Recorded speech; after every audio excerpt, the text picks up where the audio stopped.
My sister Sophia looked radiant in her white gown, all lace and pearls and 23-year-old optimism. I watched from my assigned seat at table 12. The family overflow section, tucked near the kitchen doors where the catering staff rushed past with trays of champagne I couldn't afford to drink. The Grand Marquis Ballroom in downtown Chicago was everything a wedding venue should be. Crystal chandeliers, marble floors, floor-to-ceiling windows overlooking the city lights. The kind of place that whispered old money and new beginnings. Security had already been paged from the front desk. The badge check had flagged him, and 2 guards were on their way. I'd left Lily with Camilla 3 hours ago, my 5-year-old daughter's disappointed face still fresh in my mind. She'd wanted to come, to wear the burgundy dress we'd found at the thrift store, to see Aunt Sophia get married. But Camilla, my best friend and lifesaver, had convinced me otherwise. Formal weddings and kindergartners didn't mix well. Better to keep Lily home where she could watch her favorite movies, and avoid the family scrutiny that would inevitably fall on me. The scrutiny had started the moment I walked through the doors at 7:30. Alone, 28 years old, single mother, wearing a dress I'd bought 2 years ago that still looked decent if you didn't examine the hem too closely. My cousin Vanessa had swept past me in the receiving line, her designer maternity gown showing off a 7-month pregnancy that she wore like a crown. Her husband, my ex-husband, had given me a nod so brief it barely qualified as acknowledgement. Tyler, the man who'd walked out when the pregnancy test came back positive, who'd married my wealthy cousin 6 months later, who now stood across the ballroom looking like he'd never made the biggest mistake of his life. Meanwhile, I worked 12-hour shifts at Ann and Robert H. Lurie Children's Hospital of Chicago, came home to a daughter who asked why she didn't have a daddy, and tried not to calculate how many extra shifts I'd need to cover next month's rent. "Jessica, darling, you came alone?" My mother's voice carried that particular tone that managed to sound concerned and disappointed simultaneously. She'd appeared at my table during the cocktail hour, my father trailing behind her with the same uncomfortable expression he always wore when forced to acknowledge his daughter's failures. "We'd hoped you might bring someone. There are several eligible men here from the Martinelli family. You remember them, don't you? They own that restaurant chain." "I'm fine, Mom." I'd forced a smile I didn't feel. "Lily sends her love to Sophia." "Oh, yes. The baby." My mother's use of the word baby for my 5-year-old daughter spoke volumes. "Camilla's watching her, I assume. Such a shame you can't afford a real nanny." They'd moved on before I could respond, circulating among guests who actually mattered. Family who'd made something of themselves. My older sister Lauren and her surgeon husband. Cousins with graduate degrees and stock portfolios.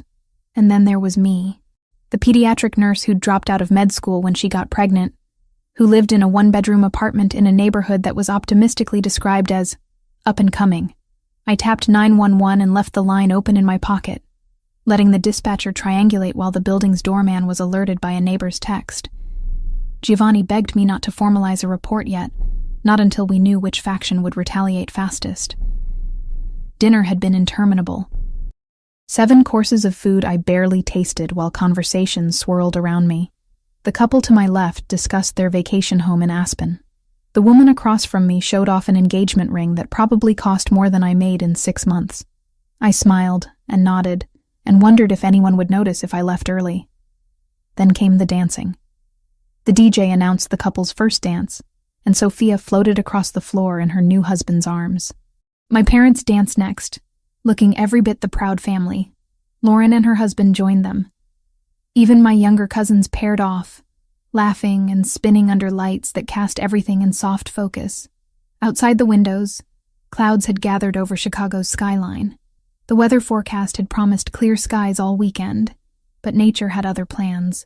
Thunder rumbled in the distance, barely audible over the music. Within minutes, water began streaming down the glass in sheets, turning the city lights into abstract streaks of color. "May I have this dance?" Tyler's voice behind me made every muscle in my body tense. I turned to find him standing there alone, Vanessa presumably taking a bathroom break, or holding court somewhere with her gaggle of admirers. "No, thank you." I kept my voice level. Professional. The same tone I used with difficult parents in the pediatric ward. "Come on, Jess." For old time's sake. He was using that boyish charm that had worked on me once upon a time. before I'd realized charm was all he had to offer. We can be adults about this.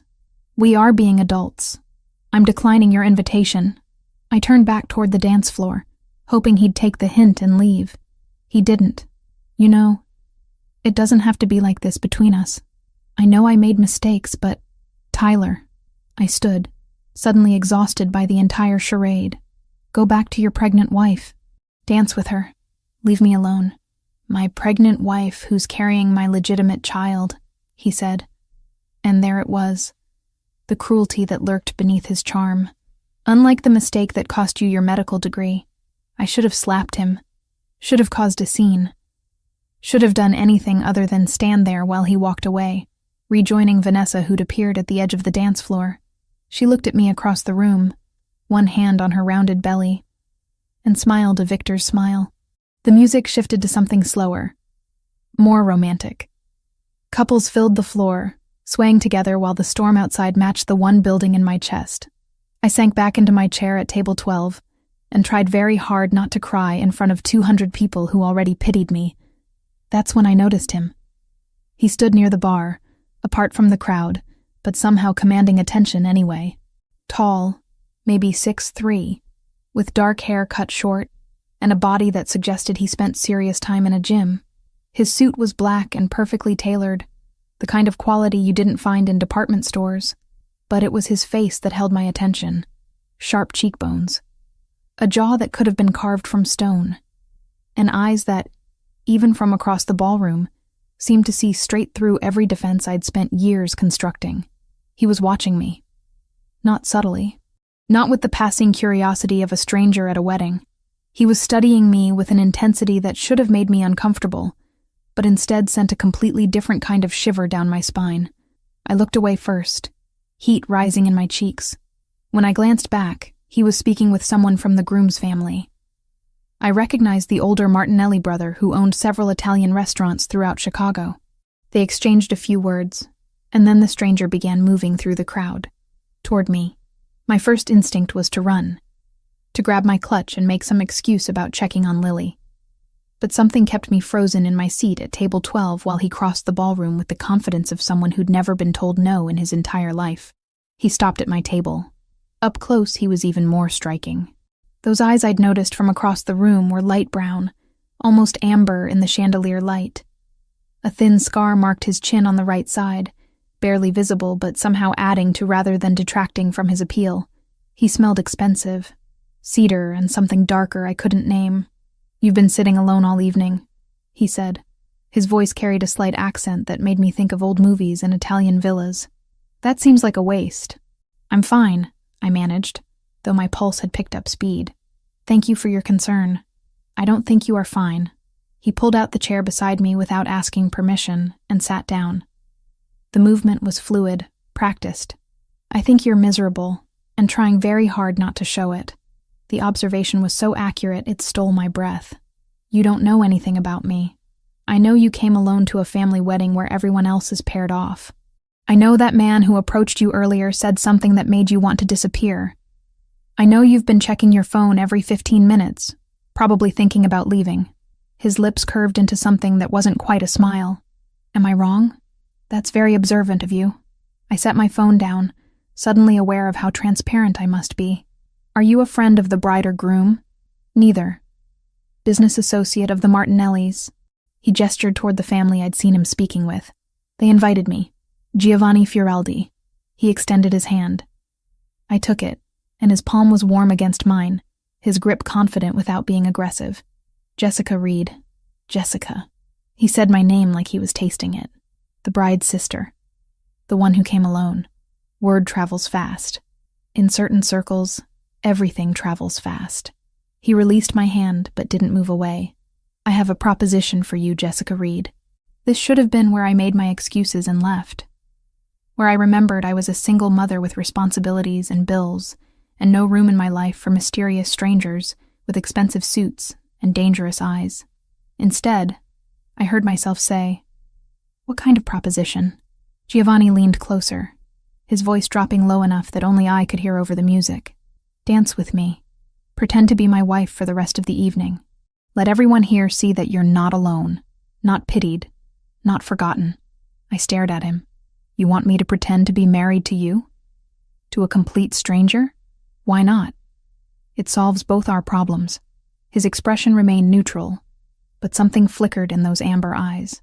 My family is relentless about wanting me to settle down. Your family clearly enjoys reminding you that you're single. We could help each other. That's insane. Perhaps. He stood, offering his hand again. But the next song is starting, and your ex-husband is watching us from across the room with a very interesting expression on his face. So what do you say, Jessica? Will you dance with me and let everyone think you belong to someone who actually appreciates you? The smart answer was no. The responsible answer was no. The safe answer was definitely no. I took his hand and stood. One dance. That's all. His smile was devastating. We'll see about that. Giovanni led me onto the dance floor with the confidence of someone who'd done this 1,000 times before. His hand settled at the small of my back, warm through the thin fabric of my dress, while his other hand clasped mine with surprising gentleness. For a man built like he could break things without effort, his touch was remarkably controlled. You dance well, I said as we began moving to the music. He moved like someone who'd been trained, each step precise and effortless. My mother insisted on lessons when I was young. She believed a man should know how to lead properly. Something flickered across his face when he mentioned her. She passed away 2 years ago. Cancer. I'm sorry. The words felt inadequate, but they were all I had. She would have liked you. Giovanni's amber eyes met mine. She had strong opinions about women who could stand on their own feet, who didn't need a man but chose one anyway. Is that what you think I'm doing? Choosing you? I couldn't help the slight edge to my voice. We just met. This is pretend. For now. His hand pressed slightly more firmly against my back, guiding me through a turn. But pretend has a way of becoming real when two people are honest about what they want. I should have pulled away. Should have reminded him this was temporary. A single dance to save face in front of people whose opinions shouldn't have mattered. Instead, I found myself moving closer, drawn by the warmth of him, and the way he looked at me like I was worth looking at.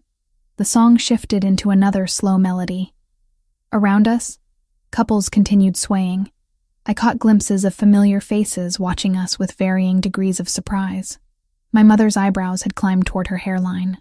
Lauren looked intrigued rather than judgmental for once. And Tyler was staring from his position near the bar with an expression I couldn't quite read. Your ex-husband is very interested in our dance, Giovanni observed quietly. How do you know he's my ex? The way he looked at you when he approached earlier. Like he owned something he'd thrown away and suddenly wanted back now that someone else was picking it up. Giovanni's jaw tightened fractionally. Men like that are predictable. You don't know anything about him. I know he abandoned you when you needed him most. I know he married your cousin out of spite or convenience. And I know he's not worth the tears you've been holding back all evening. Giovanni's voice remained level, but steel ran beneath the calm surface. Am I wrong about any of that? I opened my mouth to argue, then closed it. You're very presumptuous. I prefer observant. He guided me through another turn. And I'm right, aren't I? Being right doesn't give you the right to say whatever you want. No, but being honest does. We danced in silence for a moment before he spoke again. I apologize if I've overstepped. It's a fault of mine. I see problems and I want to fix them. I'm not a problem that needs fixing. No. You're a woman who deserves better than what life has dealt her recently. His thumb traced a small circle against my back, the gesture unconscious and somehow intimate. Let me give you that. Just for tonight. The song ended. Applause rippled through the ballroom. Giovanni released me slowly, as if reluctant to let go, then offered his arm. Shall we return to your table? I believe your family will have questions. They did. The moment we sat down, Giovanni pulling out my chair with the ease of someone raised with old-world manners, my cousin Sandra descended on us like a hawk spotting prey. Jessica, you didn't mention you were bringing someone. Her smile was predatory. Aren't you going to introduce us? This is Giovanni Fioraldi, I said, trying to sound casual. Giovanni, this is my cousin Sandra. A pleasure. Giovanni's smile was polite and gave nothing away. Your family throws beautiful weddings. Oh, I'm not immediate family. Just a cousin. Sandra's eyes raked over him, cataloging every expensive detail. "Are you from Chicago, Mr. Fioreldi?" "I am now. My family is originally from Naples, but business brought me here several years ago." He draped his arm across the back of my chair, the gesture possessive and protective at once. "Jessica and I have been seeing each other for a few months. Quietly, she prefers to keep her private life private." The lie rolled off his tongue so smoothly I almost believed it myself. Sandra looked between us, clearly trying to reconcile this new information with everything she thought she knew about my life. "A few months? Jessica, you never said anything. Like Giovanni mentioned, I prefer privacy." I reached for my water glass, needing something to do with my hands, especially after everything with Tyler. Sandra nodded knowingly. "Of course. That must have been so difficult. But it looks like you've landed on your feet." She leaned closer, lowering her voice to what she probably thought was discreet. "He's gorgeous. Where did you two meet?" "The hospital," Giovanni answered before I could stumble through my own lie. "My business partner's son was admitted to the pediatric ward. Jessica was his nurse. She saved his life with her quick thinking during a complication." He looked at me with such apparent affection that my breath caught. "I asked her to coffee to thank her. She said no 3 times before finally agreeing." "That sounds like Jessica." Sandra laughed. "Always so serious." More family members approached throughout the evening. Giovanni handled each interrogation with the same effortless charm, weaving details into our fake relationship that sounded entirely believable. He remembered everything I'd told him during our dance and incorporated it seamlessly. When my aunt asked about my daughter, he knew Lily's name and age without hesitation, mentioned her love of drawing and how bright she was for 5 years old. "You're very good at this," I murmured, when we finally had a moment alone. The reception had moved into the later hours, guests loosening up as the alcohol flowed and the dancing grew less formal. "At lying?" Giovanni's mouth curved. "It's a necessary skill in my world." "What world is that exactly?" "You said business, but you never specified what kind. Import and export, among other things." His hand found mine on the table, fingers lacing through mine. "I own several restaurants throughout Chicago. The Martinelli family supplies some of our ingredients through their connections. That's why I was invited tonight." "Restaurants?" I studied his face, looking for tells. "That's it? Would you prefer if I said I was something more dangerous?" His thumb traced circles on my palm. "Would that make this more exciting for you?" "This isn't about excitement." I tried to pull my hand away, but he held firm. Not aggressive, just insistent. "This is about getting through one evening without being the family charity case."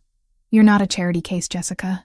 You're a woman who works 12-hour shifts taking care of sick children, who raises a daughter alone, who still manages to look beautiful even when you're exhausted and surrounded by people who don't appreciate you." His voice dropped lower. "That's not charity.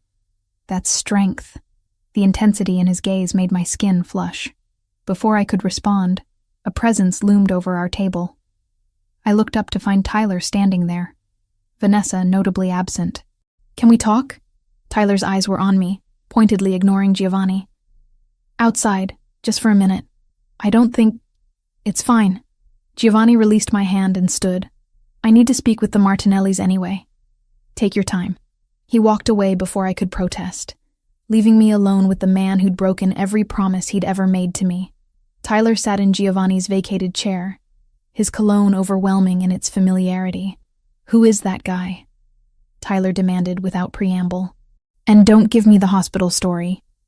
That's obviously bullshit." "Why would it be bullshit?" "I work at a hospital. People meet there all the time." "Because you would have mentioned him. You tell Camilla everything, and Camilla can't keep a secret from anyone." Tyler leaned closer. "I've been asking around. Nobody's heard of any Giovanni Fioreldi in the medical community. He's not in the medical community. His business partner's son was a patient." I stood, suddenly exhausted by this entire conversation. "And frankly, Tyler, who I'm seeing is none of your business. You made that clear when you walked out while I was pregnant. That was different. I wasn't ready to be a father. But you're ready now? With Vanessa." I gestured toward where his wife stood across the ballroom, one hand resting on her pregnant belly. "Or is this baby more legitimate because she can afford the life you wanted?" Tyler's face darkened. "Don't act like you're better than us. You're the one showing up with some stranger, pretending you've moved on. Maybe I have moved on. The words felt true as I said them, even though Giovanni was a fabrication, a convenient fiction to get through one night. Maybe I'm finally happy. Happy? Tyler laughed, harsh and bitter. Jess, look at your life. You're a single mother living paycheck to paycheck. You work yourself half to death and still can't afford decent childcare. That guy in the expensive suit? He's not going to stick around when he realizes what a mess your life actually is. The words hit their target, each one a reminder of everything I already knew. But before I could respond, Giovanni reappeared at my side. Is there a problem? His voice was silk over steel. No problem. Tyler stood. Just catching up with my ex-wife. Then you're finished catching up. Giovanni's hand settled at my waist. The storm is getting worse. I'm going to drive Jessica home. Unless you have any objection? It wasn't really a question. Tyler looked between us, clearly wanting to say something. But apparently even he recognized when he was outmatched. He walked away without another word. I can call a car, I said once Tyler was gone. You don't have to. The rain is heavy. Let me drive you. Giovanni retrieved my clutch from the table. Unless you're uncomfortable being alone with me. I should have been. Every logical part of my brain screamed that accepting a ride from a stranger was foolish. But Giovanni didn't feel like a stranger. He felt like someone who saw me clearly and decided I was worth protecting anyway. Okay, I heard myself say. Thank you. The SUV waiting outside was sleek and black, a driver already behind the wheel. Giovanni opened the back door for me, and I slid across leather seats that probably cost more than my monthly salary. He climbed in beside me, close but not crowding, and gave the driver my address before I could even ask how he knew where I lived. Your cousin Sandra mentioned it earlier, he explained, reading my expression. The building near the park. She was very proud of herself for knowing. The drive through Chicago's rain-soaked streets gave us privacy the ballroom hadn't afforded. City lights streaked past the tinted windows, turning everything into abstract art. Thank you, I said finally. For tonight. For what you did. It was mutually beneficial. Giovanni turned to face me, his features half in shadow. But I meant what I said earlier. About continuing this arrangement. For a few weeks, until your family stops asking questions, and mine stops pressuring me about marriage. That's insane. You said that before. And yet you agreed to dance with me. His hand found mine in the darkness between us. Think about it practically, Jessica. You need breathing room from family expectations. I need the same. We can help each other. By lying to everyone we know. By giving ourselves space to exist without constant judgment. He squeezed my hand gently. A few weeks, that's all. After that, we can stage a quiet breakup. No one gets hurt. Everyone gets relief. I knew I should say no. Knew this was a terrible idea that could only end badly. But sitting in that car, still feeling the ghost of his hand at my back from our dance, I found myself considering it. I have a 5-year-old daughter, I said finally. She can't know about this. I won't confuse her with fake relationships. Agreed. This stays between adults. And if either of us wants out, we walk away. No drama, of course. Giovanni reached into his jacket and withdrew a business card. Think about it. Call me if you decide you want to take me up on the offer. The car pulled up to my building. Giovanni walked me to the door despite the rain, waited until I was inside, then returned to his vehicle. I watched from the lobby as the SUV disappeared into Chicago's stormy night. The card in my hand felt heavier than it should. I should throw it away. Should forget the whole evening and go back to my normal life of 12-hour shifts and mounting bills and family dinners, where I was everyone's favorite example of what not to do. Instead, I tucked the card into my clutch and headed upstairs, already knowing I was going to make a terrible decision. Monday morning arrived with the sharp buzz of my alarm at 6. I dragged myself out of bed after 3 hours of restless sleep, my mind still replaying Saturday night in fragments. Giovanni's hand at my back. The way Tyler's face had darkened when he saw us together. That business card. Burning a hole in my wallet where I'd tucked it despite every logical reason to throw it away. Lily was already awake when I checked her room, building something elaborate with her blocks while humming a song I didn't recognize. She looked up with those blue eyes that were pure Tyler genetics, though thankfully that's all she'd inherited from him. "Morning, baby.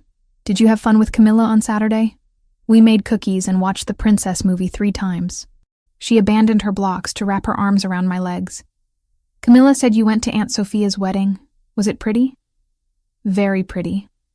I kissed the top of her head, breathing in the baby shampoo scent that clung to her hair. "Get dressed while I make breakfast, okay? We have to leave in 40 minutes. The 12-hour shift at Lurie Children's started at 7 sharp. I dropped Lily at her kindergarten program by 6:30, then fought Monday morning traffic to reach the hospital with 3 minutes to spare. The pediatric ward welcomed me with its familiar chaos of beeping monitors, worried parents, and the antiseptic smell that had become as common as breathing. My phone started buzzing before I'd even finished morning rounds. Text after text from family members who'd apparently spent their Sunday discussing my mysterious appearance at the wedding with a man none of them had known existed. My cousin Sandra. "Call me ASAP, need details about Giovanni." Lauren. "Mom is losing her mind. Who is he? Why didn't you tell anyone?" Even my mother, who barely texted, had sent a terse message. "We need to talk about Saturday night. Your father and I are very concerned." I silenced my phone and shoved it into my scrubs pocket. Whatever fallout was coming from Saturday's performance could wait until I wasn't responsible for keeping small humans alive. The morning passed in a blur of IV checks, medication rounds, and comforting a 7-year-old girl who'd come in with a severe asthma attack. By noon, I'd managed to push thoughts of Giovanni and his ridiculous proposal to the back of my mind. This was my real life. Sick kids and overworked nurses and making I save children for a living, which pays enough to survive, but never enough to quiet the worry. I was updating a patient chart when Tyler appeared in the hallway outside the nurse's station. He shouldn't have been able to get past security without a patient relation. But Tyler had always been good at talking his way into places he didn't belong. "We need to talk." He planted himself in front of me, blocking my path. "Now. I'm working." I tried to step around him. "And you're not supposed to be up here without authorization." I told them I was visiting my daughter. His jaw was tight, that vein in his temple throbbing the way it always did when he was angry. "Which I should be able to do, by the way. You never let me see Lily. You never asked to see Lily." I kept my voice low, aware of the other nurses pretending not to listen. "And she's not a patient here, so that excuse won't hold up if security checks." Tyler moved closer, lowering his voice to match mine. "Who is Giovanni Fioraldi? And don't give me that hospital story again. I've been asking around. Nobody in Chicago's medical community has heard of him. Maybe because he's not in the medical community. Maybe because his life doesn't revolve around impressing people in your social circle." I finally managed to step around him. "Now leave before I call security myself. Is he paying you?" The question stopped me cold. I turned back slowly. "Is that what this is? Some arrangement where he gives you money and you show up at events pretending to be his girlfriend?" The accusation stung more than it should have. "Get out, Tyler. Because that would make sense. You need the money. He clearly has it. And you've never been above taking handouts when it suited you. I've never taken a dime from you or anyone else." My hands clenched into fists at my sides. "I work for everything I have. Everything Lily has. So whatever fantasy you've constructed where I'm some desperate woman selling herself for financial security, you can keep it to yourself." "Then what is he?" Tyler demanded. "What does he want from you? Nothing you ever wanted. Apparently that includes basic respect." I turned toward the nurse's station. "Security, please. We have an unauthorized visitor." Tyler left before security arrived, but not before shooting me a look that promised this conversation wasn't over. I spent the rest of my shift shaking, adrenaline making my hands unsteady enough that I had to ask another nurse to help with a particularly tricky IV insertion. The shift ended at 7. I picked up Lily from the after-school program, listened to her chatter about the art project they'd done, and drove us home through evening traffic that gave me too much time to think about Tyler's accusations, about Giovanni's card still in my wallet, about how close I was to calling that number and agreeing to something I knew was a terrible idea. Camilla was waiting when we got home at 8, as she did every Tuesday evening, our weekly tradition of dinner together, the only real social life I had outside of work and motherhood. She'd brought Chinese takeout and that particular expression that said she had questions I wouldn't want to answer. So, Camilla waited until Lily was occupied with her egg rolls before leaning across my kitchen table. Sandra called me today. And Lauren. And your mother. All wanting to know if I knew about this Giovanni person you're apparently dating. I'm not dating him. I pushed lo mein around my plate without eating it. It was one night. A favor. We danced at the wedding and pretended to be together so my family would stop treating me like the resident failure. A favor. Camilla's dark eyebrows climbed toward her hairline. Jess. Nobody does favors like that for strangers. What does he want? He wants his family to stop pressuring him about getting married. I want my family to stop pitying me. It was mutually beneficial. Was. Is. I corrected myself, then immediately regretted it. Maybe. He suggested we continue the arrangement for a few weeks, just until everyone stops asking questions. Camilla sat back in her chair. This is insane. You know this is insane, right? I'm aware. I finally met her eyes, but you weren't there Saturday night. You didn't see the way everyone looked at me, or the way Tyler acted like he had any right to an opinion about my life. For one evening, I felt like someone who mattered. Is that really so terrible? Not terrible. Just dangerous. Camilla reached across the table to squeeze my hand. Promise me you'll be careful. Promise me if this guy turns out to be bad news, you'll walk away. I promise. The lie came easily. I was already planning to call Giovanni the moment Camilla left. She stayed until 9:30, helping me get Lily bathed and into bed. After she left, I cleaned the kitchen and tried to convince myself that calling Giovanni was a mistake. That continuing this farce would only make things worse when it inevitably fell apart. I was still debating with myself at 10:15 when someone knocked on my apartment door. Heavy, insistent. Not the friendly tap of a neighbor borrowing sugar. I checked the peephole. 2 men stood in my hallway. Both looked like they'd come straight from central casting for a crime drama. Dark clothes, cold expressions. One had a tattoo creeping up his neck that I could see even through the fisheye lens. Jessica Reed. The taller one spoke with an accent I couldn't place. Russian, maybe. We need to talk about Giovanni Fioraldi. Every instinct screamed at me not to open that door. I don't know who you're talking about. We saw the photos. From the wedding. The second man held up his phone, showing me an image I recognized.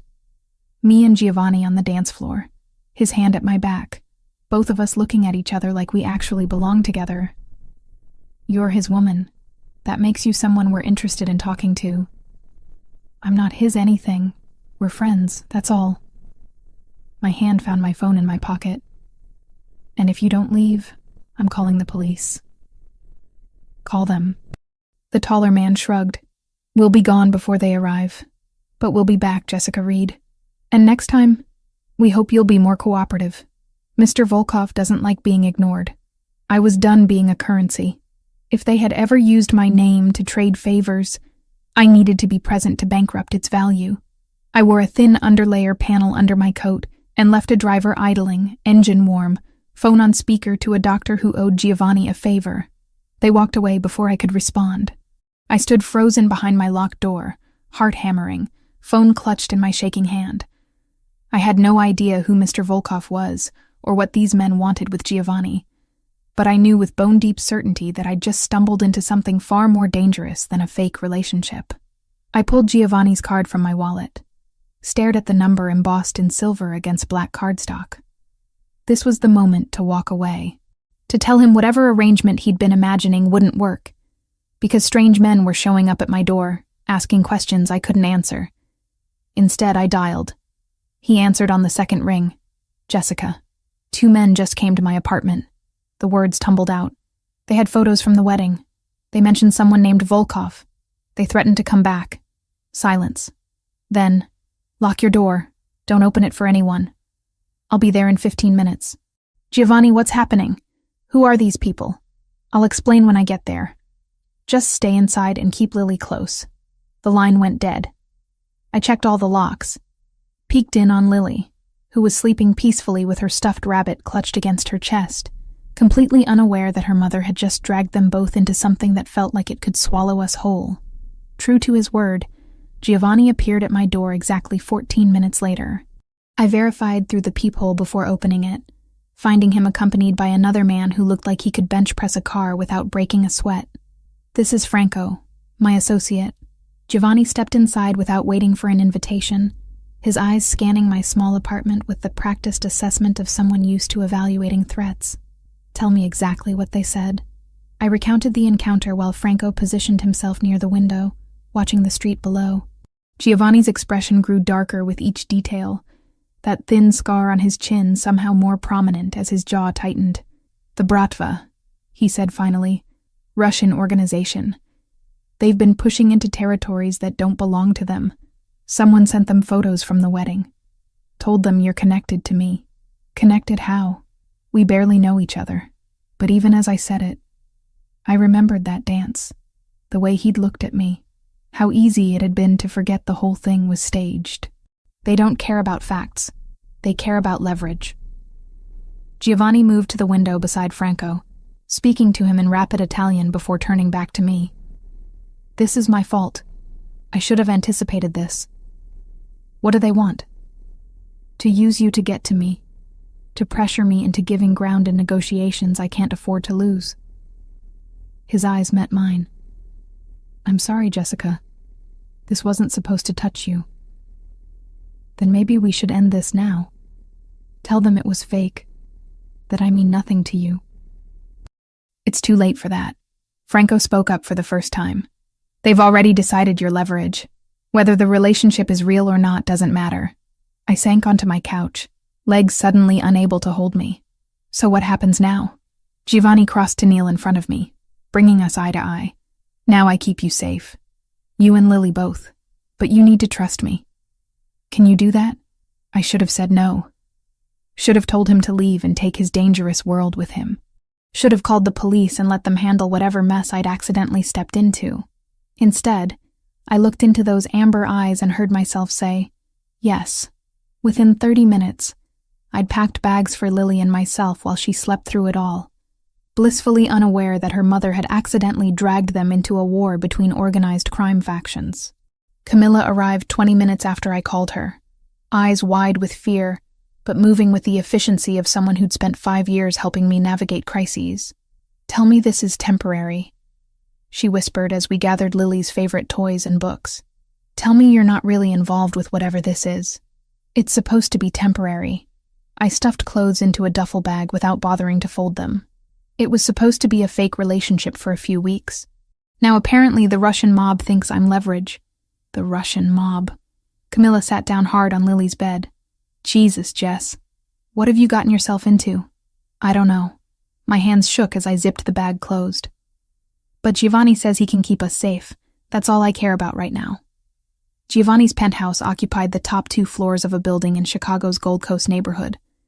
The address alone probably cost more than I'd make in 10 years. Franco drove us there in an SUV with tinted windows, taking a route that seemed designed to lose anyone who might be following. Giovanni rode in a second vehicle with additional security I hadn't even known existed until tonight. The elevator required a key card to access the penthouse levels. When the doors opened, I stepped into a space that looked like it belonged in an architectural magazine. Floor-to-ceiling windows overlooked Lake Michigan. Modern furniture in neutral tones. Art on the walls that I suspected wasn't prints. Everything pristine and expensive and absolutely nothing like the cramped 1-bedroom apartment Lily and I called home.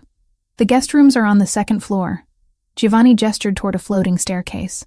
3 bedrooms, all with private bathrooms. Take whichever you prefer. Camilla, there's a room for you as well." "I'm staying too?" Camilla looked between us. "Until we're certain the threat has passed, yes." Giovanni's tone left no room for argument. "Anyone connected to Jessica is potentially at risk. That includes you. How long are we talking? Days? Weeks?" I adjusted my grip on the bag containing Lily's things. "I have to work. Lily has school. We have lives that don't stop just because—" "I've already arranged coverage for your shifts at the hospital." Giovanni cut me off gently.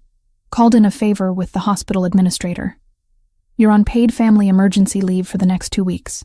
Lily's school has been notified that she's dealing with a family situation. A private tutor will come here daily to ensure she doesn't fall behind. You had no right to do that without asking me." I had every right to keep you alive. His amber eyes held mine. This is my world, Jessica. My rules. And my rules say we don't take chances with civilians who get caught in crossfire because of decisions I made. Lily stirred in my arms, making a small, sleepy sound. Giovanni's expression softened immediately. Let's get her settled. We can argue about my overreach in the morning. The bedroom he led us to was easily twice the size of my apartment's living room. A king bed dominated one wall, dressed in linens that probably had a thread count I couldn't fathom. An ensuite bathroom featured a shower with multiple heads and a soaking tub. Lily's eyes opened briefly as I laid her on the bed, taking in the unfamiliar surroundings with the confused acceptance of a 5-year-old woken in the middle of the night. Where are we? She mumbled. At a friend's house, baby. We're having a sleepover. I brushed hair from her forehead. Go back to sleep, okay? She was out again within seconds, clutching her stuffed rabbit. Giovanni stood in the doorway, watching us with an expression I couldn't quite read. She's beautiful, he said quietly. She has your eyes. She has her father's everything else. I tucked the blanket around her shoulders, which is probably for the best. At least she got his cheekbones. I doubt that's the best she got. Giovanni stepped into the room, moving with surprising quiet for someone his size. He stopped beside the bed, looking down at Lily with genuine interest, rather than the polite disinterest most childless adults showed. How old did you say she was? 5. She'll be 6 in March. I smoothed the blanket one more time, needing something to do with my hands. She's smart. Top of her class in reading. Loves drawing and dinosaurs and asking questions I don't always know how to answer. Like what? Like why her daddy doesn't come see her? Or why some kids have 2 parents and she only has 1. The words came out rougher than I intended. She stopped asking as much after Tyler got remarried. I think even at 5, she understood that ship had sailed. Giovanni's jaw tightened. He's a fool. He's a lot of things. Fool is probably the kindest. We stood there in silence, watching Lily sleep. It felt strangely intimate, this shared vigil over my daughter, like we were partners in her protection rather than strangers thrown together by circumstances neither of us had planned. I should let you rest. Giovanni moved toward the door. If you need anything, there's an intercom system. Just press the button and someone will respond. Giovanni, I stopped him before he could leave. Thank you for all of this. I know I don't fully understand what's happening or why, but thank you for keeping her safe. Something flickered in his eyes. I'll always keep her safe, Jessica. Both of you. That's a promise. The next 3 days blurred into a surreal existence that felt nothing like my real life. I woke Wednesday morning to find Lily already up and exploring the penthouse with the fearless curiosity of childhood. Camilla was in the kitchen making breakfast while Giovanni conducted a meeting via phone in his study, speaking rapid Italian that sounded both beautiful and vaguely threatening. A pediatrician arrived at 10 to give Lily a complete checkup. I stood by, reflexively ready to intervene, but the doctor was gentle and thorough, and clearly accustomed to working with anxious mothers. Giovanni appeared halfway through the exam, asking intelligent questions about Lily's vaccination schedule, and whether her recent cold had fully resolved.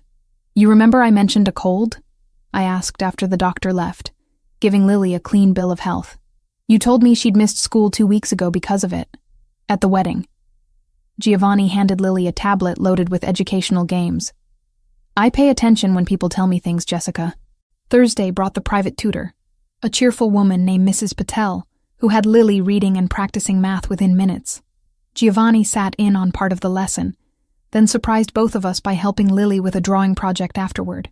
He drew with the competence of someone who'd had training, creating a surprisingly detailed sketch of a horse that had Lily demanding he teach her the technique. My mother insisted on art lessons, he explained, guiding Lily's small hand to show her how to shade properly. She believed a well-rounded education included beauty as well as business.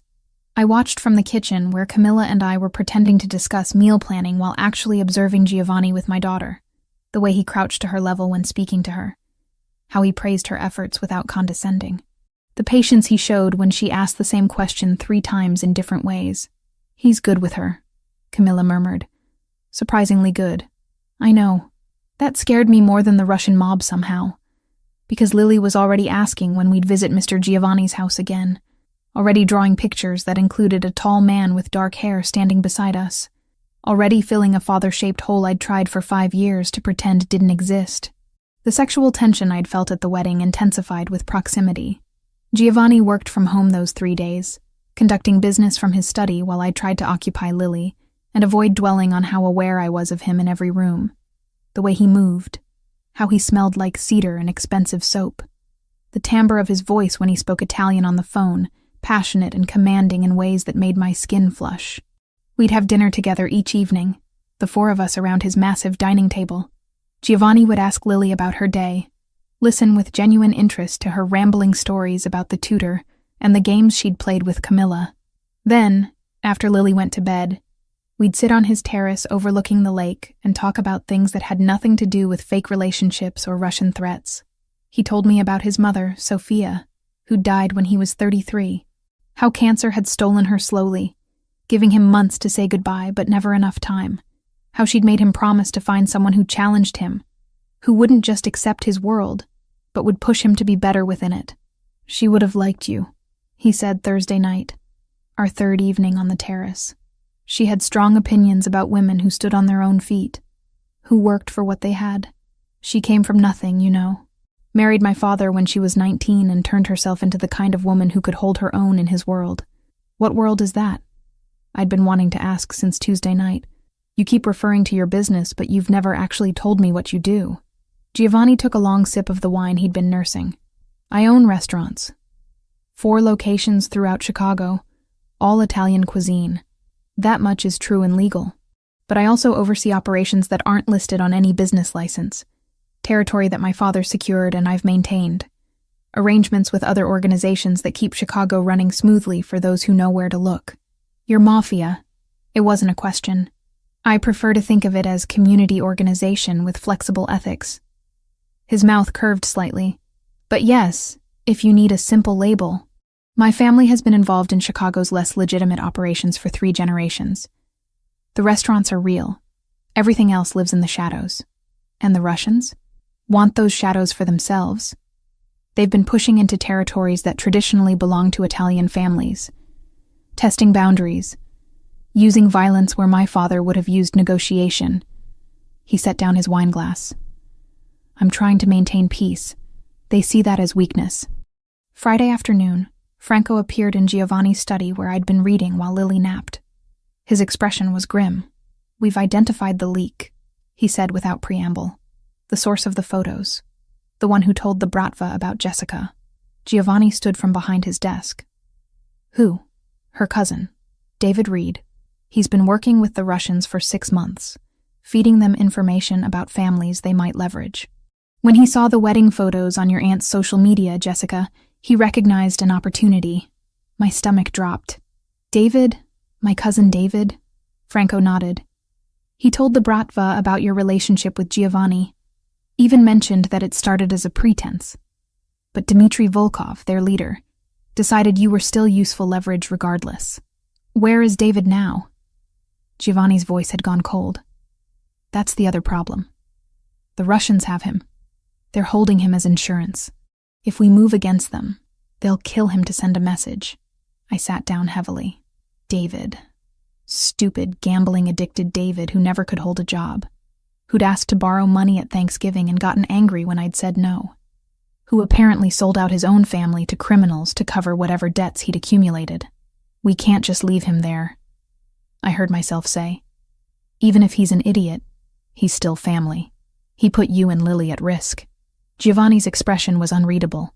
Family doesn't end where loyalty begins, Jessica. Maybe not, but it doesn't end where stupidity begins either. I looked up at him. What would your mother have wanted you to do? The question landed. Giovanni's jaw worked for a moment before he turned to Franco. Set up a meeting with Volkov. Tell him I want to discuss terms. That's exactly what he wants, Franco warned. I know, but we're going to give it to him anyway. Giovanni's eyes met mine. Because apparently, I'm developing a conscience at the worst possible time. The warehouse sat in Chicago's industrial district, close enough to the water that I could smell the lake even through the SUV's filtered air. Friday evening had turned cold, clouds hanging low and threatening rain that hadn't quite started falling. Giovanni sat beside me in the back seat, his presence both comforting and terrifying in equal measure. "You don't have to come inside," he said for the third time since we'd left the penthouse. "Franco and I can handle this. They used me as leverage. I should be there when you negotiate my freedom." I checked my phone, seeing the message from Camilla confirming Lily was asleep and asking when I'd be home. Home. Like the penthouse had become that in just 5 days. Besides, you said it yourself. Your mother would want you to show them I'm not just some pawn they can manipulate. My mother would have a lot of opinions about this situation. Giovanni's hand found mine in the darkness, most of them involving Italian phrases I shouldn't repeat in front of you. Try me. I worked in a hospital for 3 years. I've heard worse. The warehouse came into view. Concrete and rust. Windows covered with grime thick enough to block any view of the interior. 2 black sedans were already parked outside, their occupants leaning against the vehicles with the casual menace of men who'd done violence and expected to do more. Franco exited the SUV first, scanning the area with practiced efficiency before nodding to Giovanni. We stepped out into air that tasted like metal and old grease. One of the Russian men opened the warehouse door, gesturing us inside without speaking. The interior was exactly what I'd expected from every crime movie I'd ever seen. Empty space. Shipping containers stacked along the walls. Overhead lights that barely cut through the shadows. And in the center, a folding table with 3 chairs. 2 men sat on one side. The younger one I recognized from Tuesday night.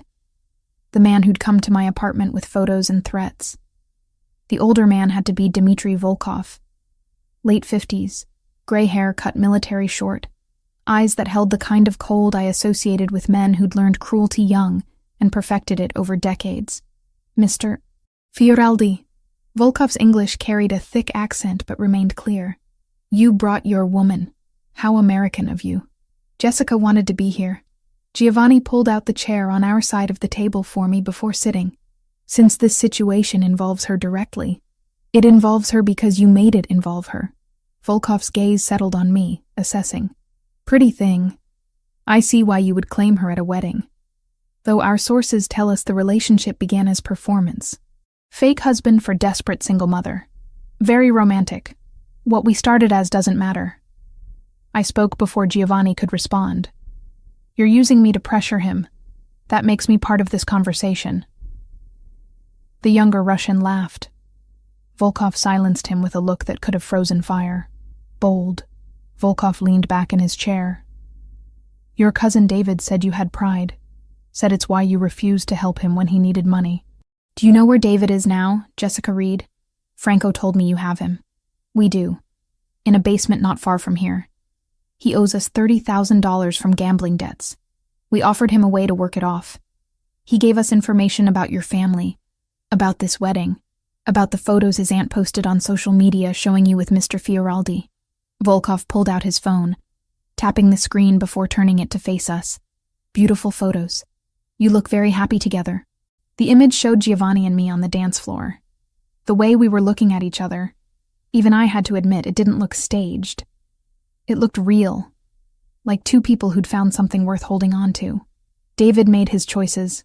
Giovanni's voice carried steel beneath the calm surface.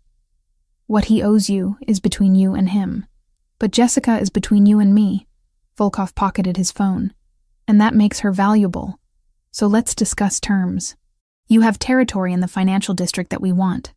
3 blocks. You give us those blocks. We release David. And we forget about using pretty nurses as leverage." "No." The word came from me before I'd consciously decided to speak. Both men turned to look at me with identical expressions of surprise. "You don't get to threaten people's families and then negotiate like that's reasonable behavior." "Jessica," Giovanni started. "No." I stood, adrenaline overriding every survival instinct that screamed at me to stay quiet.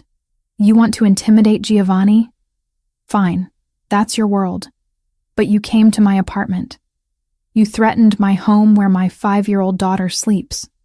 You're holding my idiot cousin who made terrible decisions but doesn't deserve whatever you're doing to him in that basement."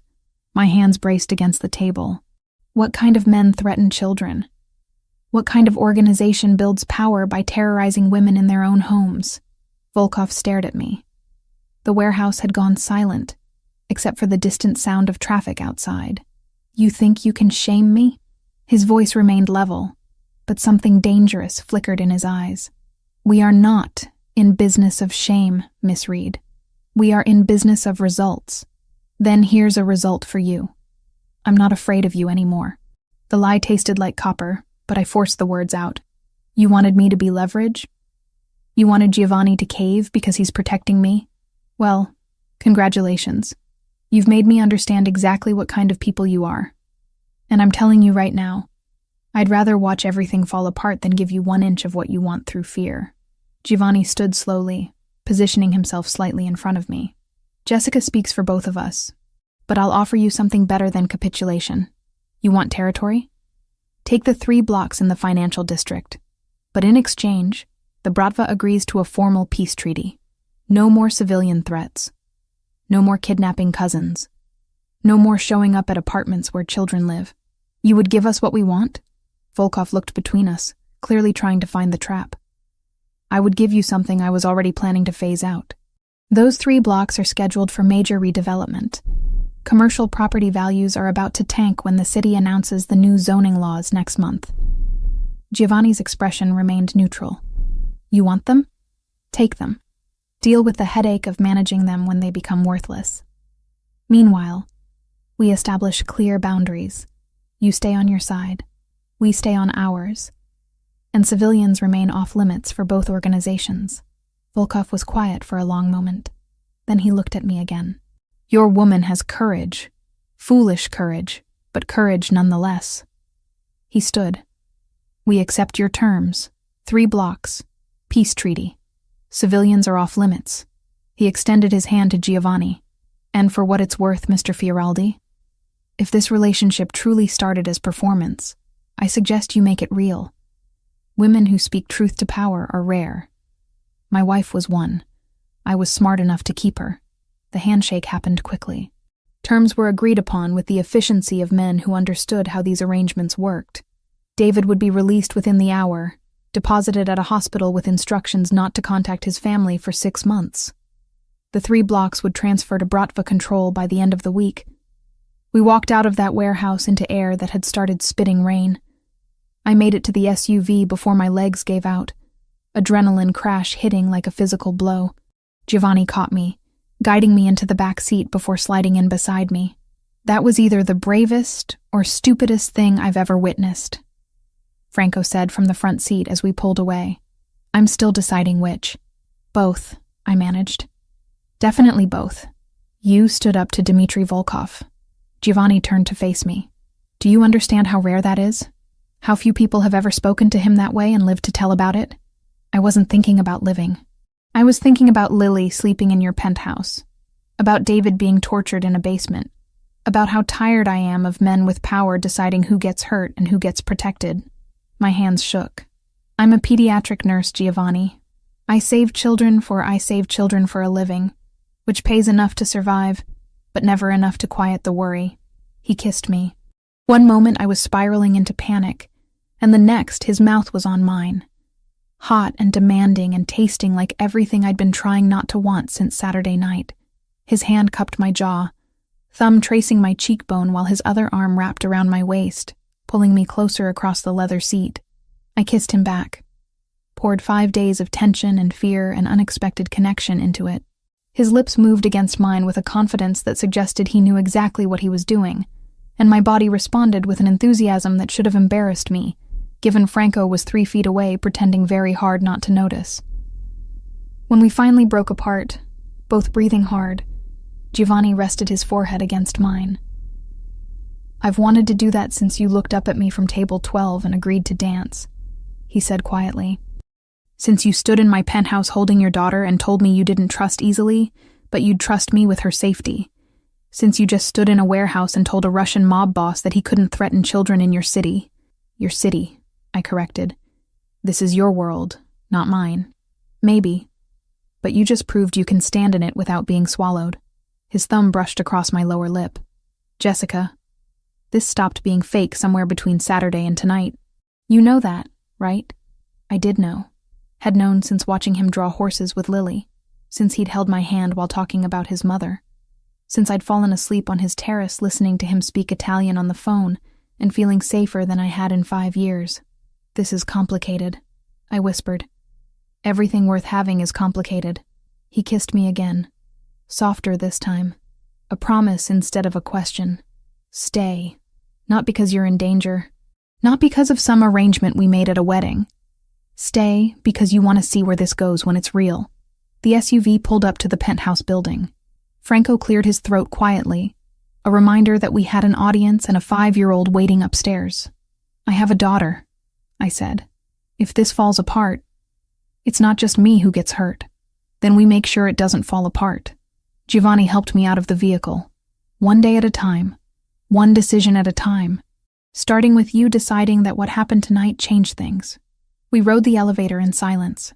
Camila met us at the door, took one look at my face, and asked 0 questions. She grabbed her jacket and let Franco drive her home, leaving Giovanni and me standing in his living room at midnight with the weight of what just happened settling between us. "I should check on Lily," I said. "You should." He didn't move to stop me. "But Jessica, think about what I said. About staying. Not as a guest. As someone who belongs here." I went upstairs to find Lily sleeping peacefully, completely unaware that her mother had just negotiated with criminals and kissed a man who made her forget every reason why she shouldn't. I watched her breathe. This perfect thing I'd created with a man who'd never deserved her, and tried to figure out if I was brave enough to risk both our hearts on someone who actually might. Downstairs, Giovanni waited. Upstairs, my daughter slept. And somewhere between those 2 floors, I made a decision that terrified me more than any Russian mobster ever could. I was falling in love with Giovanni Fioraldi, and for the first time since Tyler walked out, I was going to let myself see where that fall might lead. Sunday morning light filtered through the penthouse windows, waking me before my alarm. I'd spent most of the night replaying Friday's kiss. The warehouse, Dmitry Volkov's calculating eyes. The way Giovanni had looked at me when he said this stopped being fake somewhere along the way. I found him in the kitchen making coffee, already dressed despite it being barely 8. Lily was still asleep upstairs, giving us a rare moment of privacy. "We need to talk," he said, handing me a mug. "About what happens next." I was thinking the same thing. I wrapped my hands around the warm ceramic. This whole arrangement was supposed to be temporary. A few weeks of pretending until our families backed off.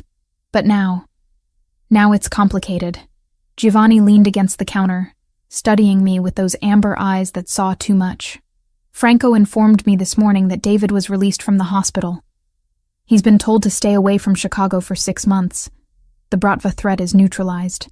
The peace treaty is holding, which means you and Lily are safe to return to your normal lives." The words should have brought relief. Instead, they felt like a door closing. "So that's it? Threat over? Arrangement ended?" I tried to keep my voice neutral. "Thank you for the hospitality. See you around?" "That's one option." Giovanni set down his coffee. "Or I can offer you another one. Franco has contacts who specialize in creating new identities. Clean documents, new city, new life. I can give you and Lily complete protection. Set you up somewhere far from Chicago where neither Tyler nor anyone from my world can touch you. Financial security. Fresh start. Everything you'd need. You're offering to make us disappear." The realization hit like cold water. To get us away from you. To give you a choice that doesn't involve staying near danger just because you feel obligated. His expression remained carefully neutral. "I brought you into this mess, Jessica. The least I can do is give you a clean exit." Before I could respond, small footsteps pounded down the stairs. Lily appeared in her pajamas, hair wild from sleep, clutching her stuffed rabbit. "Morning, Mom." "Morning, Mr. Giovanni." She climbed onto a stool at the kitchen island. "Are we having pancakes?" "Mr. Giovanni makes really good pancakes." "I can make pancakes," Giovanni said, already pulling ingredients from the refrigerator. "Chocolate chip or blueberry?" "Both." Lily bounced in her seat. "Mom, can we stay here forever? I like it here. And Mr. Giovanni said he'd teach me to draw buildings today." My heart cracked. "Baby, we've been imposing on Mr. Giovanni's hospitality. We can't stay forever." "Why not?" She looked between us with 5-year-old logic. He has lots of rooms. And he doesn't mind, do you, Mr. Giovanni? Giovanni met my eyes over Lily's head. I don't mind at all. Lily, sweetie, go wash your hands before breakfast, I said gently. She hopped off the stool and scampered toward the bathroom, leaving us alone again. She's already attached to you, I said quietly. That's exactly what I was afraid of. If we leave now, she'll ask questions I don't know how to answer. Then don't leave. Giovanni began mixing pancake batter with practiced efficiency. Stay. Figure out what this could be when it's not about protection or arrangements. When it's just about two people who might actually want to see where this goes. You run a criminal organization, Giovanni. You negotiate with Russian mobsters. You have enemies who would use me and Lily as leverage if they knew we meant something to you. My hands tightened around the coffee mug. How am I supposed to build a life around that kind of danger? By understanding that my world isn't separate from who I am. It's part of me. But so is the man who makes pancakes for your daughter and wants to teach her architecture. The man who stayed up 3 nights running security checks to make sure you could sleep safely. The man who would burn down half of Chicago before letting anyone hurt you. He poured batter onto the griddle. I'm not asking you to love the criminal. I'm asking if you can love the whole complicated mess of who I actually am. Lily returned before I could answer, chattering about the drawing lesson, and could she please have extra chocolate chips. We ate breakfast together like a family, and the domesticity of it terrified me more than any warehouse confrontation. Because this felt right, natural. Like we'd been doing this for years instead of days. After breakfast, I made a decision. I'm going to work tomorrow. Back to my regular shift at the hospital. Giovanni looked up sharply. That might not be wise. The treaty with the Bratva is new. We don't know. I need to do this, I interrupted. I need to prove to myself that I can have a normal life. That I'm not just hiding in your penthouse waiting for the next threat. If this is going to work, if we're going to work, I have to maintain some part of who I was before all this. He studied me for a long moment. Then you'll have a driver. And security at the hospital. Non-negotiable. Fine. I'd learned to pick my battles. But invisible security. I don't want armed guards following me through the pediatric ward. Monday morning arrived with familiar routine. I dropped Lily at kindergarten, kissed her goodbye, and headed to Lurie Children's for my first shift in over a week. The hospital greeted me with its usual chaos. Sick children, worried parents. The antiseptic smell and beeping monitors that had become my second home. My supervisor pulled me aside first thing. Jessica, good to see you back. How's the family emergency? Resolved. Thank you for being understanding. Of course.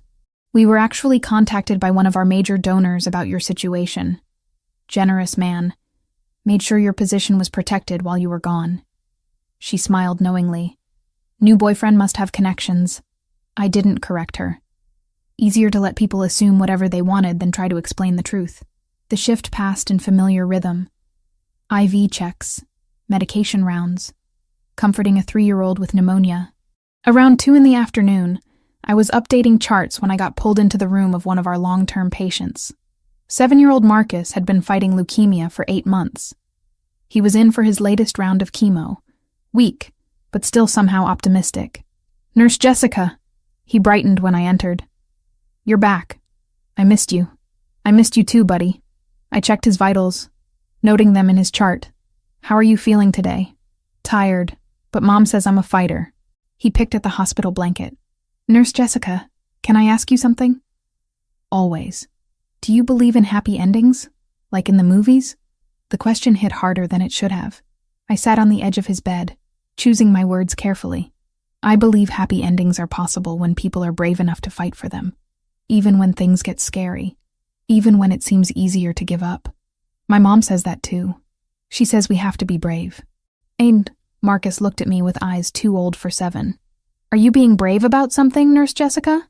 Out of the mouths of children. Yeah, Marcus, I think I am. Then you'll get your happy ending. Just like me. His confidence was absolute.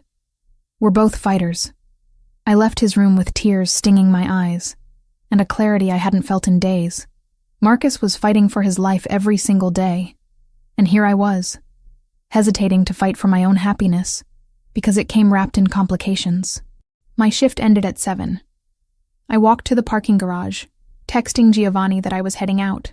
The October evening had turned cold, my breath visible in the dim light of the concrete structure.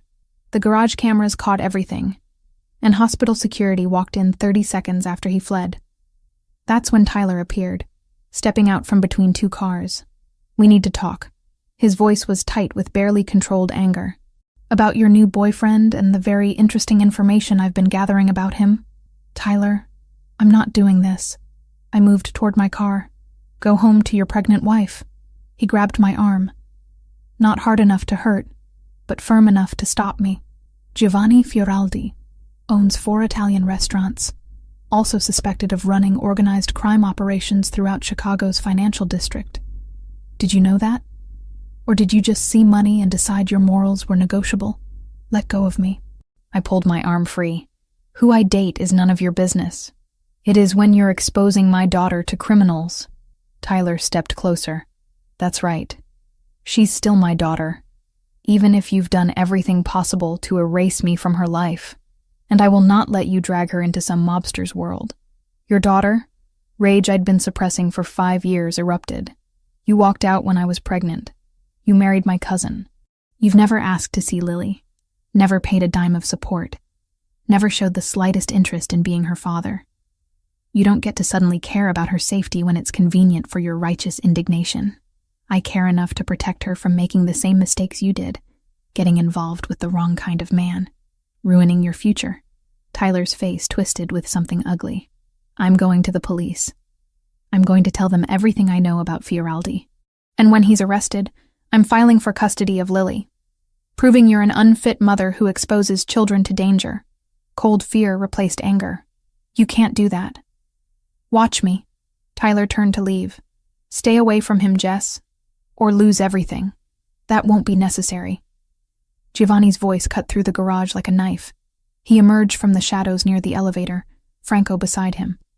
Both men moved with the dangerous grace of predators who'd found prey. Tyler's face went pale.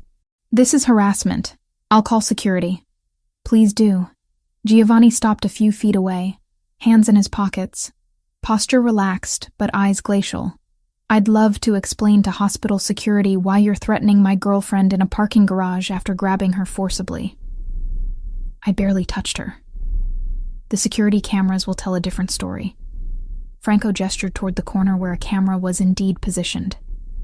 "Chicago takes assault seriously, even when it's an ex-husband who can't accept that he no longer has control. You can't threaten me." But Tyler's voice wavered. "I'm not threatening you." Giovanni stepped forward. "I'm informing you of consequences." "Franco?"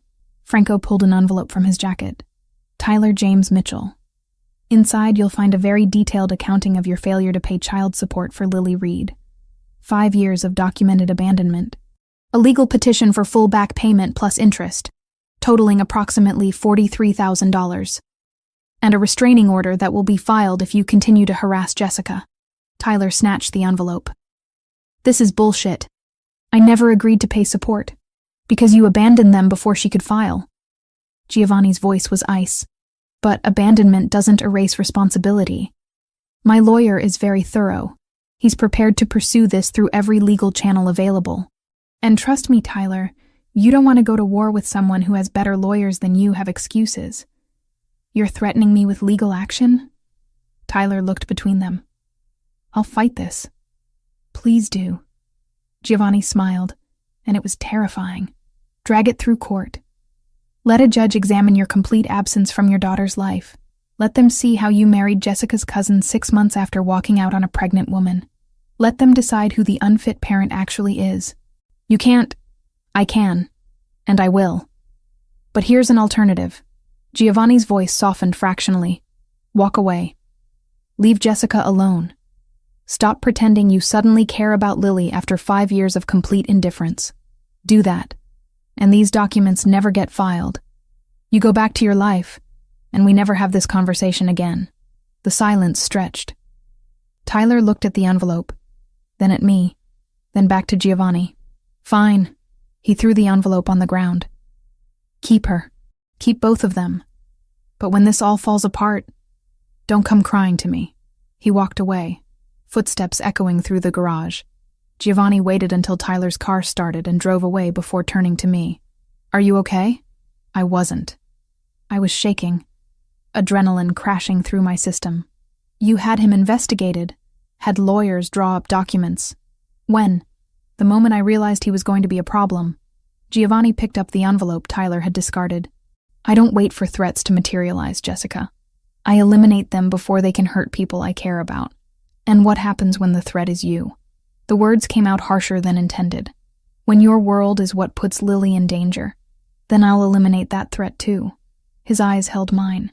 "Even if that means eliminating myself from your life. But you have to make that choice, Jessica." "I can't make it for you." Franco cleared his throat. "I'll wait in the car. Give you two some privacy." We stood alone in the cold parking garage while I tried to figure out what I wanted, what I could live with, what risks were worth taking and which ones would break us. "Take me home," I said finally. "To the penthouse. We need to talk." Giovanni nodded, offering his arm. I took it, and we walked to his SUV together, while I tried to figure out how to explain that I'd already made my choice. And it terrified me more than any threat Tyler could ever pose. 2 weeks passed in a blur of new routines and careful negotiations between my old life and this new one we were building. I'd moved most of my clothes to the penthouse but kept my apartment, using it as a quiet space when I needed to think, or when Lily had playdates with school friends whose parents didn't need to know about the complicated man in our lives. Giovanni proved remarkably adaptable to the chaos of living with a 5-year-old. He learned that Lily needed exactly 3 bedtime stories, that she refused to eat vegetables unless they were hidden in pasta sauce, and that Tuesday mornings were always harder because she missed her weekend freedom. He attended a parent-teacher conference with me, sitting in a chair designed for someone half his size, while Mrs. Rodriguez praised Lily's progress in reading. "She's a bright girl," the teacher had said, looking between us with obvious approval. "It's wonderful to see her thriving with both parents involved." I hadn't corrected the assumption. Neither had Giovanni. Camila adapted to the new arrangement with surprising grace. She continued watching Lily after school, but now one of Giovanni's drivers picked them both up and brought them to whichever location I was working from. The penthouse or occasionally my old apartment when I needed the familiarity. The driver, a quiet man named Anthony who treated Lily like a beloved niece, became part of our extended family. "This is insane," Camilla said one afternoon while Lily colored at the kitchen island. 2 weeks ago you were a single mom barely making rent.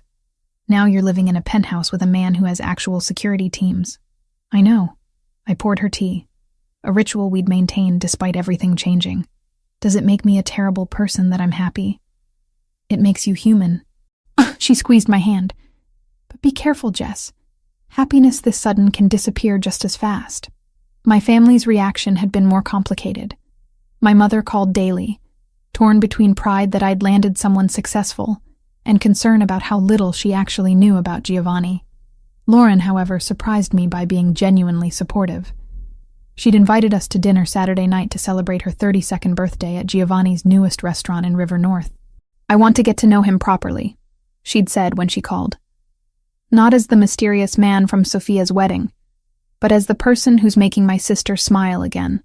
Saturday evening arrived with October cold that promised winter wasn't far behind. I dressed carefully in a forest green dress that Giovanni had insisted on buying despite my protests about him spending money on me. Lily wore burgundy velvet, her hair in braids that had taken me 40 minutes to perfect. "You look beautiful," Giovanni said when we met him in the living room. He wore charcoal gray, no tie, the top button of his shirt undone in that way that made him look simultaneously elegant and dangerous. "Both of you. Mr. Giovanni, are we going to your restaurant?" Lily bounced excitedly. "The one with the really good breadsticks." "A different one. This one specializes in Northern Italian cuisine." He crouched to her level. "But I made sure the chef prepared special breadsticks just for you." The restaurant, Fioraldi's River North, occupied a corner building with floor-to-ceiling windows overlooking the Chicago River. Warm light spilled onto the sidewalk, and even from outside I could hear the gentle buzz of conversation and laughter. Giovanni had reserved a private dining room for the family dinner, giving us space away from the main restaurant. Lauren and her husband Daniel arrived first. My sister looked elegant as always, her dark hair styled in waves that probably cost more than my weekly grocery budget. But her smile when she hugged me was genuine. Happy birthday, I said, handing her the gift I'd spent too long selecting, a first edition of her favorite childhood book that I'd found at a used bookstore. Jess. She opened it carefully, eyes going wide. This must have cost. It didn't. I know a guy. I winked. The important thing is you love it. Daniel shook Giovanni's hand with the assessing grip of a surgeon who spent his days holding people's lives in his hands. Good to finally meet you properly. Lauren's been very curious. As she should be. Giovanni's response was smooth. I'd be suspicious too if my sister suddenly appeared with someone new. My parents arrived next. My father uncomfortable in a suit he clearly didn't wear often. My mother already scanning the room with critical eyes. They'd met Giovanni briefly at Sophia's wedding, but this was different. This was them evaluating whether the man dating their daughter was worthy. Mr. and Mrs. Reed. Giovanni greeted them with old-world courtesy. Thank you for joining us to celebrate Lauren's birthday. It's your restaurant, my mother said, accepting his hand. We should be thanking you for hosting. Sophia and her new husband arrived fashionably late, glowing with newlywed happiness. The last to enter was Vanessa, her pregnancy now impossible to ignore at 8 months. She came alone, Tyler notably absent, and the sight of her made my chest tighten with complicated emotions. Jessica. She kissed my cheek with perfunctory affection. You look well. So do you. It wasn't entirely true. She looked exhausted, the kind of bone-deep tired that went beyond pregnancy. How are you feeling? Large, uncomfortable. Ready for this to be over. Her hand rested on her swollen belly. Tyler sends his regrets. Business trip. The lie was obvious. Tyler was avoiding this dinner specifically to avoid Giovanni and me. Part of me was grateful. Part of me wanted him to see what he'd walked away from. Dinner was served in courses, each more exquisite than the last. Giovanni had clearly instructed his chef to impress, and they'd succeeded. The conversation flowed easily once the initial awkwardness faded. My father, who rarely spoke about anything personal, found himself discussing architecture with Giovanni. Lauren and Daniel asked intelligent questions about the restaurant business. Even my mother seemed charmed by the way Giovanni ensured everyone's wine glass stayed full, and how he'd arranged for Lily to have her own special mocktail in a fancy glass. But it was watching Giovanni with Lily that seemed to win them over completely. She'd grown sleepy after dinner, curling against his side on the upholstered bench. He'd adjusted automatically, one arm around her small shoulders, continuing his conversation with my father, while absently stroking her hair, in a gesture so natural it looked like something he'd done 1,000 times before. He's good with her, Lauren murmured to me when we stepped away to use the restroom. I didn't expect that. Neither did I. I checked my reflection, smoothing my dress. But he is. He's patient and kind, and he treats her like she matters. Because she does matter. To him. Lauren met my eyes in the mirror. Jess, I've been worried about you for years. Watching you work yourself to exhaustion, raising Lily alone, never letting anyone help. But seeing you tonight, you're different. Lighter. Like you're finally letting yourself be happy. I'm trying. My throat tightened. Is that okay? Am I allowed to be happy with someone like him? Someone like him. Lauren turned to face me fully. You mean someone successful who treats you with respect? Who clearly adores your daughter? Who looked at our judgmental family and decided you were worth navigating all that drama? She squeezed my shoulders. Jess, he's not the problem. Tyler was the problem. Mom's expectations were the problem. You thinking you didn't deserve better was the problem. We returned to find dessert being served, an elaborate tiramisu birthday cake that had Lily's eyes going wide with delight. Lauren blew out her candles surrounded by family, and for the first time in 5 years, I didn't feel like the outsider. I felt like I belonged. Vanessa left shortly after cake, claiming exhaustion. But before she went, she stopped beside my chair. I'm glad you're happy, she said quietly. I mean that. I thought I was taking something you wanted, but maybe you dodged a bullet. Tyler isn't... She stopped, one hand pressed to her side. He isn't what I thought he was. Vanessa, don't. She held up her hand. I made my choices. You made yours. I just wanted to say I see now that you got the better deal. She nodded toward Giovanni, who was showing Lily how to properly fold a napkin into a swan. Hold on to that one. Men like that are rare. She was gone before I could respond, leaving me with questions I didn't know how to ask, and sympathy I hadn't expected to feel. The evening wound down slowly. My parents thanked Giovanni profusely, my father even going so far as to suggest they should have dinner again soon. Sophia and her husband invited us to a double date. Lauren hugged me tight and whispered that she approved completely. We drove home through Chicago's glittering nightscape, Lily asleep in her car seat between us in the back of the SUV. Giovanni's hand found mine across the space, fingers lacing together in the darkness. "Your family likes me," he said, sounding faintly surprised. "They love you. There's a difference." I squeezed his hand. "You charmed them, especially my mother, which I didn't think was possible. I had help." He nodded toward Lily. "Hard to dislike someone when their daughter's already claimed me as hers. Is that what she did? She told your mother tonight that I taught her to draw buildings and that she's going to be an architect like her mommy when she grows up." His voice carried warmth I was learning to recognize. "Then she announced that I was her favorite grown-up after you and Camilla." My heart cracked open a little wider. "Giovanni, I know what you're going to say. That we need to be careful. That she's already too attached. That if this doesn't work out, she'll be devastated." He looked at me in the dim light from passing street lamps. "But Jessica, what if it does work out? What if this is what it looks like when 3 people accidentally become a family?" I didn't have an answer to that. But watching him carry Lily upstairs later, tucking her into bed with the practiced care of someone who'd done it before, I started to believe that maybe, just maybe, we were building something that could last. That night, after Lily was asleep and the penthouse was quiet, Giovanni found me on the terrace overlooking the lake. "Thank you," he said, wrapping his arms around me from behind, "for letting me into your life, for trusting me with her, for giving us a chance even when every logical reason said you shouldn't. Thank you for making it impossible not to." I leaned back against his chest. "For the past 2 weeks. For tonight. For every moment you prove that fairy tales might actually exist if you're brave enough to believe in them." We stood there watching Chicago's lights reflect off the water, and I let myself imagine a future where this wasn't temporary, where the man holding me wasn't just someone I was falling for, but someone I'd already fallen for, where my daughter would grow up with a father figure who chose to be there instead of one who'd walked away. 2 weeks. That's all it had been since the warehouse confrontation. Since Giovanni had first suggested making this real, but time didn't matter when something felt this right.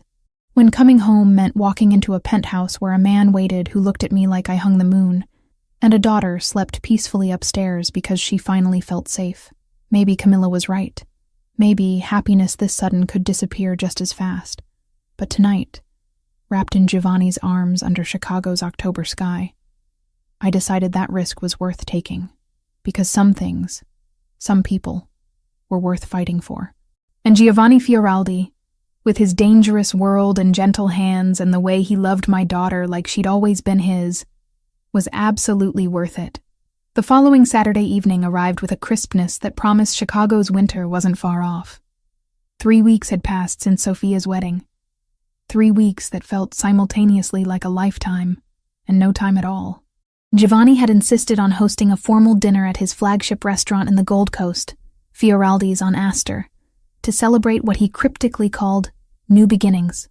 I'd learned over the past weeks that Giovanni's idea of formal meant reserving the entire second floor of his most exclusive establishment. The one with a Michelin star and a 6-month waiting list for reservations. The one where even Chicago's elite had to call in favors to secure a table. "You didn't have to close the whole floor," I'd protested when he told me his plans. "I wanted privacy for what I have planned." His expression had been unreadable. That particular mask he wore when he was hiding something. Trust me. So here I stood in the penthouse bedroom we now shared, zipping Lily into a velvet dress the color of burgundy wine, while trying to calm the butterflies rioting in my stomach. Something about tonight felt different, significant in ways I couldn't quite articulate. "Mom, you're going to mess up my hair." Lily squirmed away from my fidgeting hands. Mr. Giovanni said I have an important job tonight and I need to look perfect.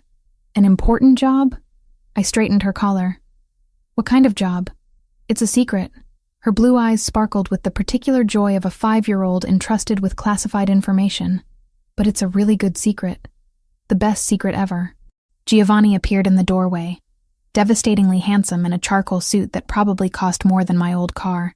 His amber eyes swept over us both with open appreciation. My 2 favorite people, looking absolutely beautiful. He crouched to Lily's level. Are you ready for your special assignment tonight? Yes. She bounced on her toes. I practiced all week like you said. Practiced what? I looked between them suspiciously. You'll see. Giovanni stood, offering me his arm. Shall we? The restaurant glowed like a jewel box when we arrived. Warm light spilled through tall windows, illuminating tables set with pristine white linens and crystal that caught the light like captured stars. But the second floor, our floor for the evening, had been transformed into something beyond a simple dinner setting. String lights were woven through the exposed brick walls. Candles flickered on every surface. And in the center of the space, a single long table had been set for 15 people, each place setting marked with a handwritten card in elegant script. My family was already there.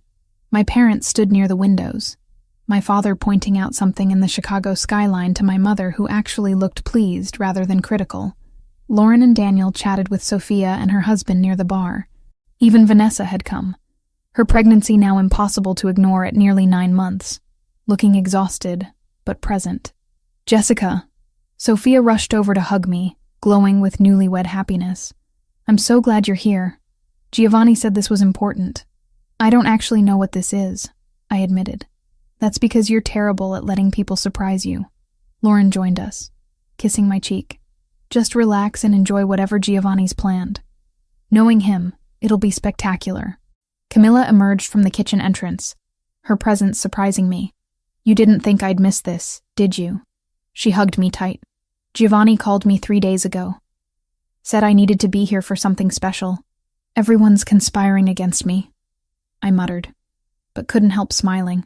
Franco was the last to arrive, accompanied by his wife Maria, whom I'd met twice before. He gave Giovanni a subtle nod that seemed to communicate something important before taking his seat. If everyone could sit, Giovanni announced, his voice carrying that natural authority that made people listen. We have much to celebrate tonight. The meal began with courses that showcased the chef's mastery. Each dish was explained by Giovanni himself, who moved between his role as host and restaurateur with practiced ease. He'd seated me at the head of the table, himself to my right, Lily to my left.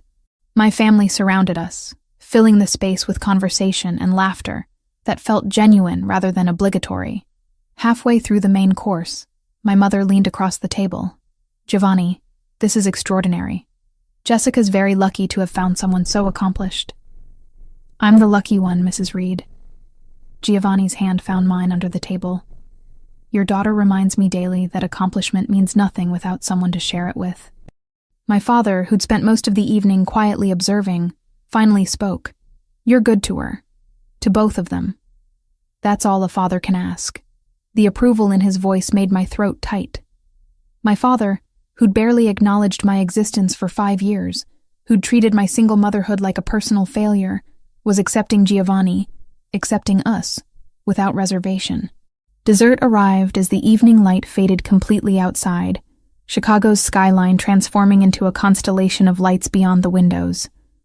Individual chocolate soufflés were placed before each guest, each one garnished with gold leaf that caught the candlelight. Before we indulge, Giovanni stood, tapping his wine glass gently. I have something I need to say. More accurately, something I need to ask. My heart stopped. Around the table, knowing smiles appeared on faces that suggested everyone but me knew what was coming. 3 weeks ago, I attended a wedding as a business obligation. I expected nothing more than mediocre food and forgettable conversation. His eyes found mine. Instead, I found Jessica, sitting alone at a table, trying so hard to be invisible when she deserved to be seen, celebrated, cherished. He moved to stand beside my chair. I approached her with a proposal, a fake arrangement to help us both save face with our families. And Jessica, Being simultaneously pragmatic and brave, agreed. We danced. We pretended. We played our parts perfectly. Lily giggled beside me, clearly in on whatever was happening. But somewhere between that dance and this moment, pretending became real. Arrangement became relationship. And I fell completely, irrevocably in love with a woman who works 12-hour shifts to save children's lives, who raises an incredible daughter with grace and humor, who stood in a warehouse and told a Russian mobster he couldn't threaten kids in her city. Tears were already streaming down my face. Giovanni knelt beside my chair, producing a small velvet box from his jacket pocket. Jessica Reed, I'm not offering you a fake arrangement anymore. I'm offering you everything real. My world, my heart, my protection, my family name. I'm offering you a partnership where you're not invisible, where you're seen and celebrated every single day. He opened the box, revealing a ring that caught the candlelight and threw rainbow fractals across the table. Will you marry me? The restaurant went silent. Even the kitchen sounds seemed to pause. Every eye was on me, waiting. Say yes, Mom. Lily bounced in her chair. Say yes so I can do my special job. Laughter rippled around the table, breaking the tension. I looked at Giovanni, this man who'd entered my life 3 weeks ago and somehow become essential to it. This man who made pancakes for my daughter and negotiated with criminals and looked at me like I hung the moon. Yes.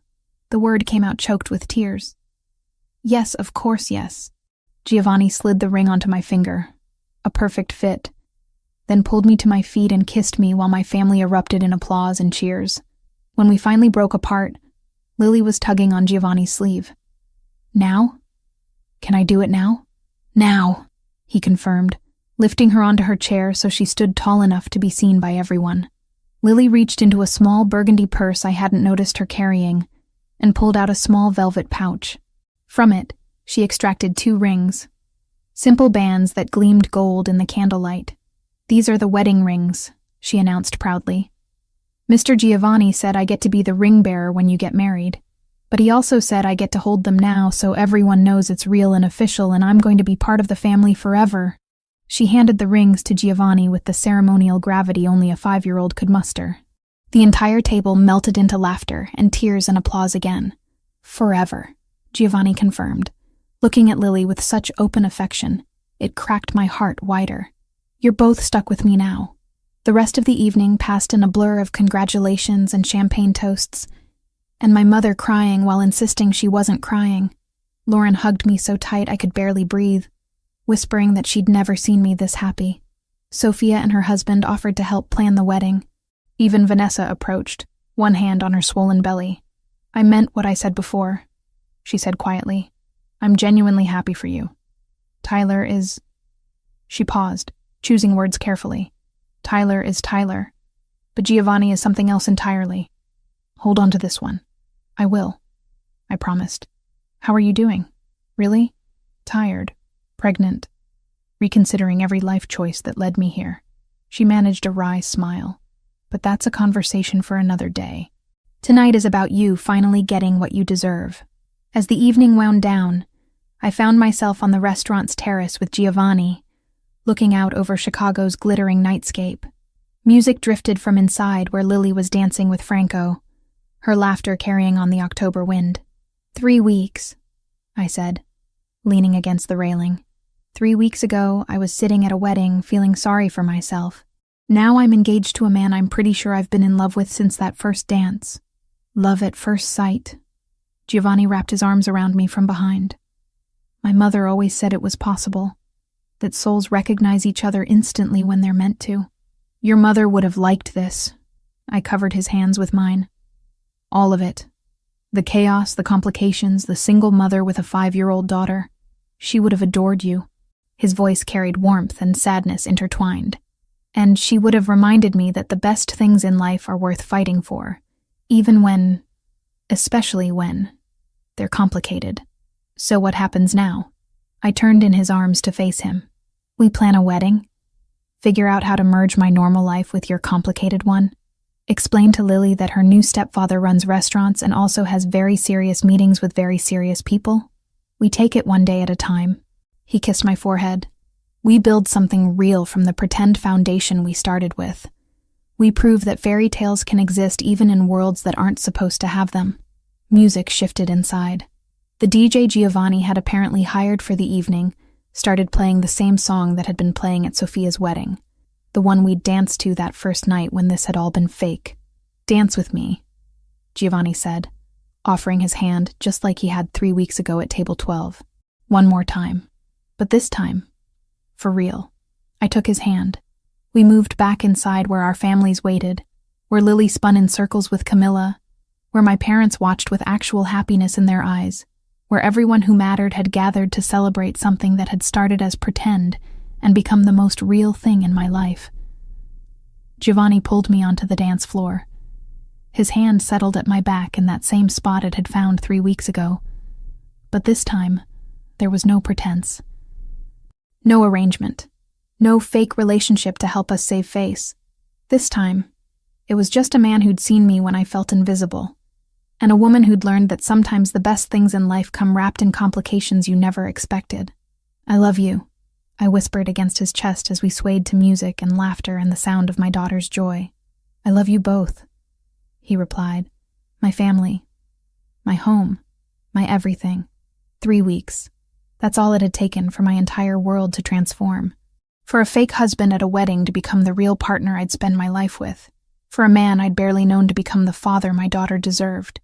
And standing there in Giovanni's arms, surrounded by everyone who mattered, I finally understood what the cards might have shown if I'd been a tarot reader instead of a nurse. That sometimes, the universe puts exactly the right person in your path exactly when you need them most. That love doesn't follow timelines or logic or any of the rules we think it should. That sometimes, pretending to be someone's wife for one night can lead to actually becoming his wife for a lifetime. And that was the best kind of magic there was.